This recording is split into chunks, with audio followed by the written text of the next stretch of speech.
I just felt nothing. It was like everything in life just felt flat. I was showing up, but deep inside, I wasn't.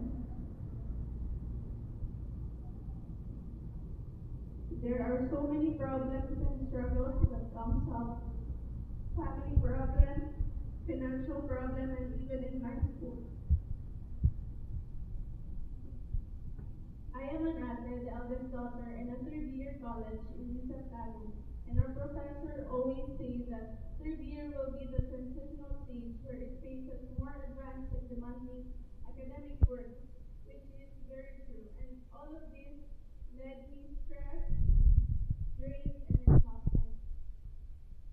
I even questioned myself. What happened to me? I doubt myself and I am not proud of me anymore because I don't feel like doing anything and I always feel tired. If I could just run and disappear, I would have, but I couldn't. I don't know how will I react all of this happening in my life, having no energy to face and endure the pain, just ignoring it because I'm tired of coping with this problem. I then understood that God was calling me to sacrifice.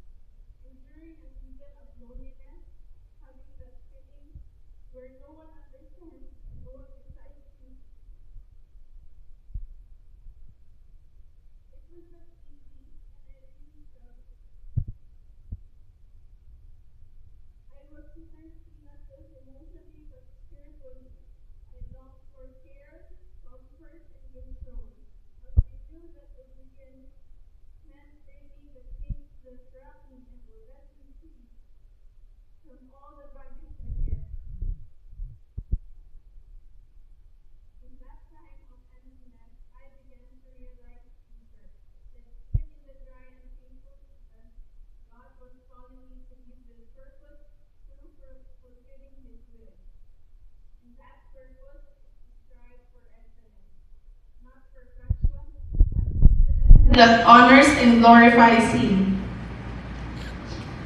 Even in how I serve, how I endure, how I study, how I live, and how I love, even when it's hard. Jesus not just thirst for water, but to fulfill the will of God. He even experienced thirst in the middle of fulfilling His greatest purpose.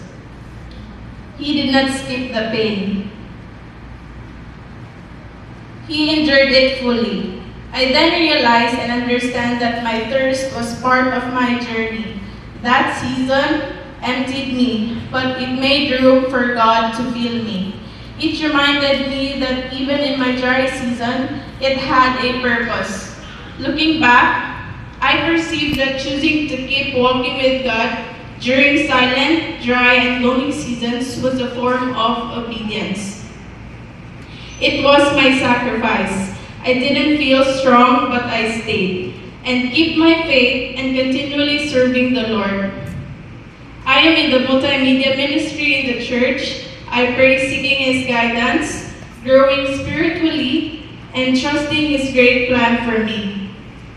The Lord used it to teach me, lead me, and bring me closer to Him. And slowly, He gently restores me. He was present and He will be always present.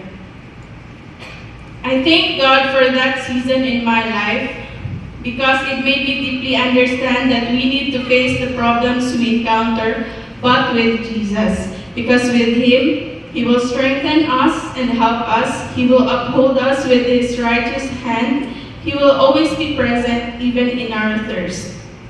God sees our thirst, and He honors our faithfulness even when it feels like all we have left is a whisper of faith. Keep walking with Him because He hears, sees, and still. God bless us all, and to God be the glory.